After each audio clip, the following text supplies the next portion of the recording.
Inflation concerns are, of course, escalating ahead of the Fed's upcoming meeting and after the CPI report that we got on Friday. There's also a new report out of the Wall Street Journal that says the Fed is now considering a larger than expected 75 basis point rate hike, leaving investors questioning how the Biden administration has handled record inflation. Yahoo Finance's Rick Newman joins us now to discuss. And I think what people have been trying to puzzle through is not just the Biden administration, the Fed itself, and so many others in sort of economic complex misjudged this run-up in inflation. Yeah, and what's new about this, I think, is there's now reporting on the decision makers, whether it's Janet Yellen at the Treasury, Jay Powell, the Fed, has acknowledged this. We messed up. And we're understanding why they messed up, because they were looking at what happened after the 2008 and 2009 recession. I think all of us here remember that. And the recovery from that was painfully slow. And that really hurt President Obama.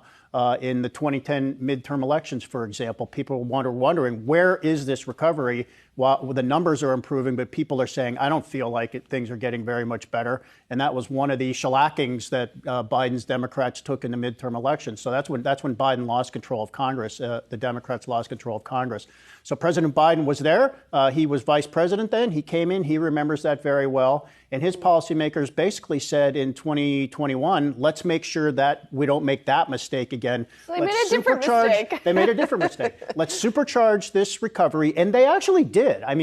The recovery in unemployment rate or employment, it's been remarkable. We're practically back in terms of the unemployment rate. We're back to 3.6%. At the lowest it got before was 3.5. We still haven't gotten back all the jobs, but we will soon. So that part worked.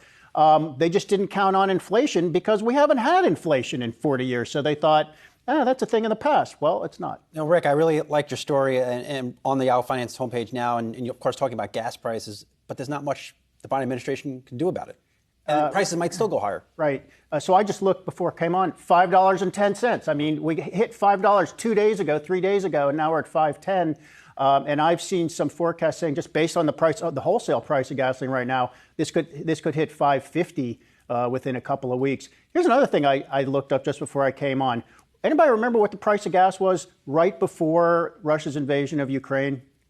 Pop quiz. 330? It was close. You're close. It was under $4. It was about $3.60.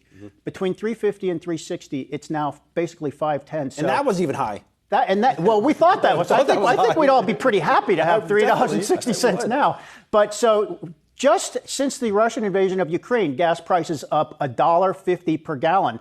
That I think you could call the Putin premium on gas prices. Look at diesel. Diesel's going up even more, and that's bad because that flows through into transportation for all goods. So that is causing inflation of other goods that you don't think of as energy, but it takes energy to transport and make them. So there's not much. Biden has done what he could do. He's released oil from the National Reserve.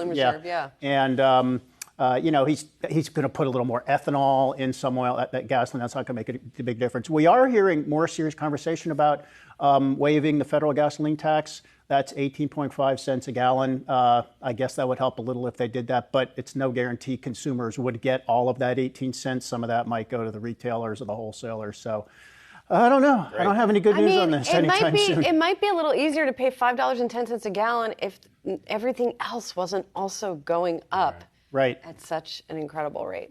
All right, Rick Newman, thank you. Bye, guys.